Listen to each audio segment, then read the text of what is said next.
السلام علیکم دوستوں، میرا نام سومی علی ہے اور میں آج آپ کو بتانے والا ہوں اس ویڈیو میں حضرت نوح علیہ السلام کے بارے میں۔ حضرت آدم علیہ السلام کے بعد یہ پہلے نبی ہیں جن کو رسالت عطا کی گئی۔ صحیح مسلم باب شفاعت میں حضرت ابو ہریرہ رضی اللہ عنہ سے ایک روایت میں یہ آیا ہے کہ اے نوح علیہ السلام، تو زمین پر سب سے پہلا رسول بنایا گیا۔ حضرت نوح علیہ السلام کے نبی بنائے جانے سے پہلے تمام قوم اللہ کی توحید اور صحیح مذہبی روشنی سے پوری طرح انجان بن چکی تھی اور حقیقی معبود کی جگہ خود کے گڑے ہوئے بتوں نے لے لی تھی۔ غیر اللہ اور بتوں کی پوجا ان کے شیعہ تھا۔ آخر اللہ کی سنت کے مطابق ان کے رشد و ہدایت کے لیے بھی انہی میں سے ایک ہادی اور اللہ کے سچے رسول نوح علیہ السلام کو مبعوث کیا گیا۔ حضرت نوح علیہ السلام نے اپنی قوم کو راہ حق کی طرف پکارا اور سچے مذہب کی دعوت دی، لیکن قوم نے نہ مانا اور نفرت و حقارت کے ساتھ انکار کیا۔ قوم کے امیروں اور سرداروں نے ان کے جھٹلانے اور انہیں ذلیل کرنے کا کوئی پہلو نہ چھوڑا اور ان کے امیروں اور سرداروں کے ماننے والوں نے ہی انہی کی پیروی کی اور ان کے امیروں اور سرداروں کے ماننے والوں نے انہی کی پیروی کے ثبوت میں ہر قسم کی توہین کے طریقوں کو حضرت نوح علیہ السلام پر آزمایا۔ انہوں نے اس بات پر تعجب ظاہر کیا کہ جس کو نہ ہم پر دھن دولت میں برتری حاصل ہے اور نہ وہ انسانیت کے رتبے سے بلند فرشتہ ہیکل ہے، اس کو کیا حق ہے کہ وہ ہمارا پیشوا بنے اور ہم اس کے حکموں کو مانیں۔ وہ قوم کے غریب اور کمزور لوگوں کو جب حضرت نوح علیہ السلام کے پیچھے چلنے والے اور پیروی کرنے والوں کو دیکھتے تو گھمنڈ بھرے انداز میں ذلیل سمجھ کر کہتے، ہم ان کی طرح ہیں کہ تیرے فرمان پر چلنے لگے اور تجھ کو اپنا سردار مان لیں جس کی پیروی کی جائے۔ وہ سمجھتے تھے کہ کمزور اور پست لوگ نوح علیہ السلام کے اندھے مقلد ہیں، نہ ان کے پاس کوئی سمجھ ہے اور نہ ہماری طرح جانچی پرکھی رائے سے کام لیتے ہیں اور نہ اتنا شعور ہے کہ حقیقت حال کو سمجھ لیتے ہیں، اور اگر وہ حضرت نوح علیہ السلام کی بات کی طرف کبھی توجہ بھی دیتے ہیں تو ان سے اصرار کرتے ہیں کہ پہلے ان قوم کے پست اور غریب لوگوں کو اپنے پاس سے نکال دے، تب ہم تیری بات سنیں گے، کیونکہ ہم کو ان سے گھن آتی ہے اور یہ ایک جگہ نہیں بیٹھ سکتے۔ حضرت نوح علیہ السلام اس کا ایک ہی جواب دیتے ہیں، ایسا کبھی نہیں ہوگا کیونکہ یہ اللہ کے مخلص بندے ہیں۔ اگر میں ان کے ساتھ ایسا معاملہ کروں جس کی تم خواہش رکھتے ہو تو اللہ کے عذاب سے میرے لیے کوئی پناہ گاہ نہیں ہے، میں اس کے دردناک عذاب سے ڈرتا ہوں۔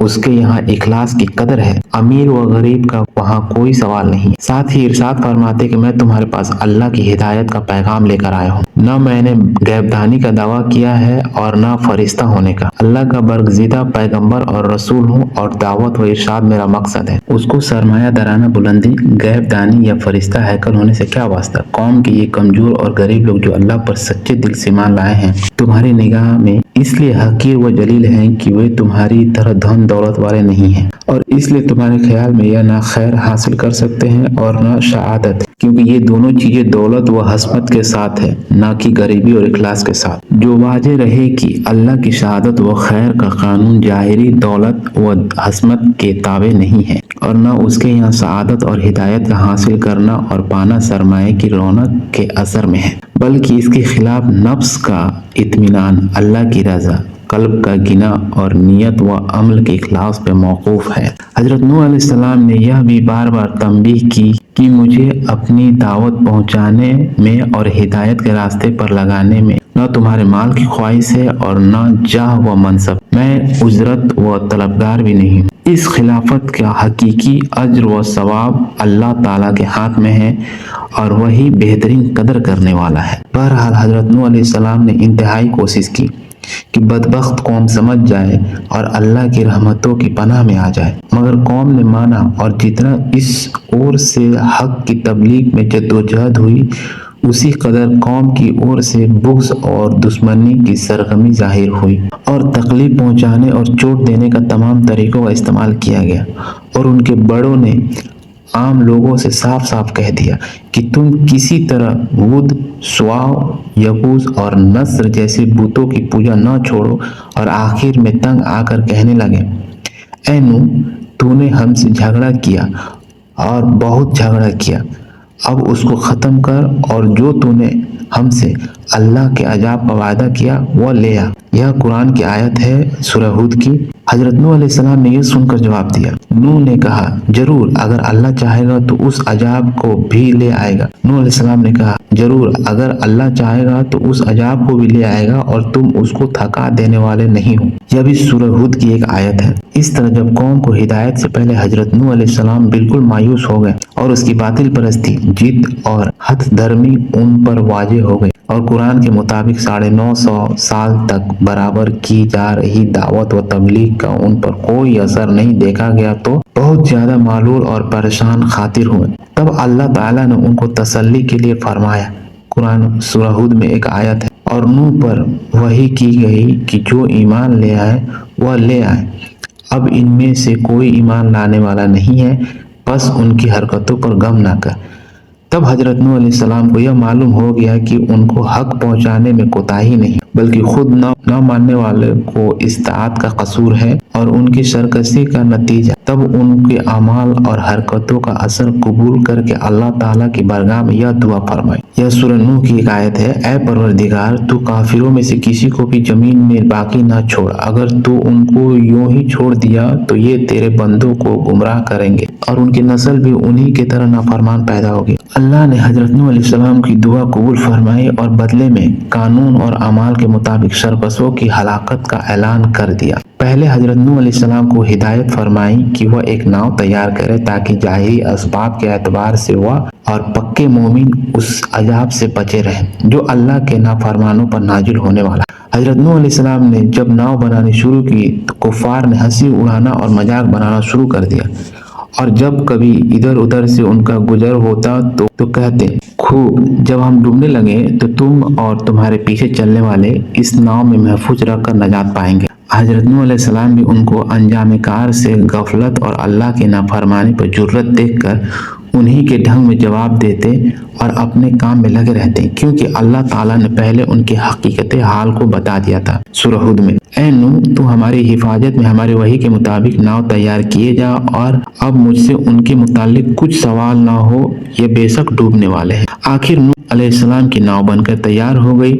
اب اللہ کے وعدے عذاب کا وقت قریب آیا اور حضرت نوح علیہ السلام نے ان کی پہلی نشانی کو دیکھا جس کا ذکر ان سے کیا گیا تھا، یعنی دھرتی کے نیچے سے پانی کا چشمہ ابلنا شروع ہوا۔ تب اللہ کی وحی نے ان کو حکم سنایا کہ ناؤ میں اپنا خاندان والوں کو بیٹھنے کا حکم دو اور تمام جانداروں میں سے ہر ایک کا ایک جوڑا لو اور ناؤ میں پناہ لے، اور چھوٹی جماعت لگ بھگ 40 لوگ بھی جو تم پر ایمان لا چکی ہیں ناؤ میں سوار ہو جائے۔ جب اللہ کی وعدے کے تعمیل کی گئی تو آسمان کو حکم ہوا کہ پانی برسنا شروع ہو اور دھرتی کے سوتوں کو حکم دیا گیا کہ وہ پوری طرح ابل پڑے۔ اللہ کے حکم سے جب یہ سب کچھ ہوتا رہا تو ناؤ بھی اس کی حفاظت میں پانی پر ایک مدت تک تیرتی رہی، یہاں تک کہ تمام انکار کرنے والے اور دشمن ڈوب گئے۔ اللہ تعالیٰ کے قانون جزا و اعمال کے مطابق اپنے کیے کو پہنچ گئے۔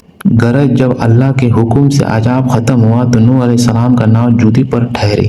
جودی پہاڑ کا نام ہے، اور اس میں اللہ تعالیٰ قرآن کی سورہ ہود میں کیا فرماتے اور حکم پورا ہوا اور ناؤ جودی پر جا ٹھہری اور اعلان کر دیا گیا کہ ظلم کرنے والی قوم کے لیے ہلاکت ہے۔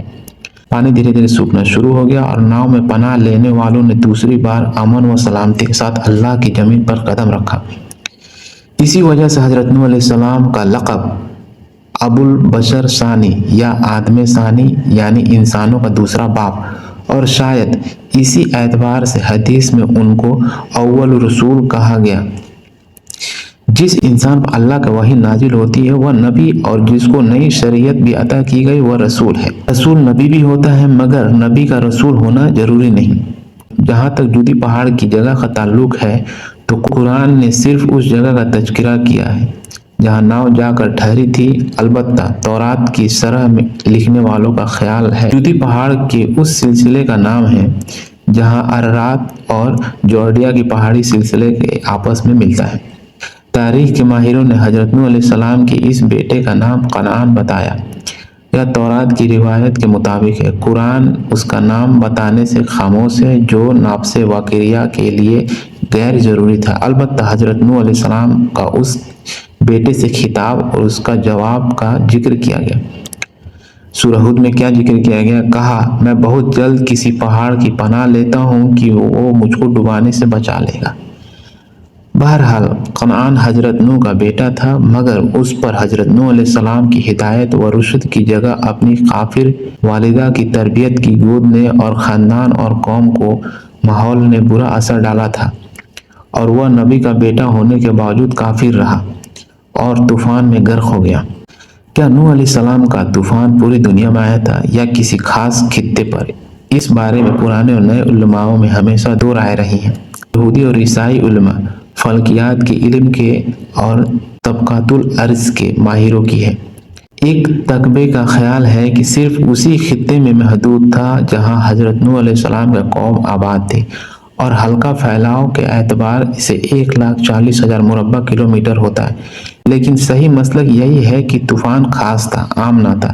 البتہ قرآن مجید نے اللہ کی سنت کے مطابق صرف انہی تفصیلوں پر توجہ کی ہے جو نصیحت کے لیے اور سبق کا حاصل کرنے کے لیے ضروری تھی۔ وہ تو صرف یہ بتانا چاہتا ہے کہ تاریخ کا یہ واقعہ سوچنے سمجھنے والوں کو بھولانا نہیں چاہیے کہ ہزاروں سال پہلے ایک قوم نے اللہ کی نافرمانی پر اصرار کیا اور اس کو بھیجے ہوئے ہادی حضرت نوح علیہ السلام کے سبق و ہدایت کا پیغام کو جھٹلایا، ٹھکرایا اور ماننے سے انکار کر دیا۔ تو اللہ نے اپنی قدرت کا مظاہرہ کیا اور ایسے سرکشوں میں ہوا بارش کے طوفان میں غرق کر دیا، اور اسی حالت میں حضرت نوح علیہ السلام اور تھوڑے سے لوگوں کی ایماندار جماعت کو محفوظ رکھ کر نجات دی۔ قرآن مجید نے صاف کہا ہے کہ حضرت نوح علیہ السلام نے اپنی قوم کو 950 سال تبلیغ و دعوت کا فرض انجام کیا۔ اور سورہ اخبوت میں کیا فرمایا اللہ نے؟ اور بلا شبہ ہم نے نوح کو اس کی قوم کی طرف رسول بنا کر بھیجا، خاص وہ رہا ان میں 50 کم 1000 سال۔ یہ عمر موجودہ طبعی عمر کے اعتبار سے عقل سے پرے معلوم ہوتی ہے، لیکن محال اور ناممکن نہیں، اس لیے کہ کائنات کے شروع کے دنوں میں غموں، فکروں اور مرجوں کی یہ بہتات نہیں تھی۔ ساتھ ہی پرانی تاریخ بھی مانتی ہے کہ کچھ ہزار سال پہلے کی طبعی عمر کا تناسب موجودہ تناسب سے بھی زیادہ تھا۔ حضرت نوح علیہ السلام کی طبعی عمر کا معاملہ بھی اسی قسم کے استثناء میں سے سمجھنا چاہیے جو انبیاء علیہ السلام کی تاریخ میں اللہ کی آیت اور ان کی نشانیوں کے فہرست میں گنی جاتی ہیں، اور ان کی حکمت والا خود اللہ تعالی سپرد ہے۔ قرآن مجید میں حضرت نوح علیہ السلام کا ذکر 28 سورتوں میں 43 جگہ آیا ہے۔ اللہ حافظ۔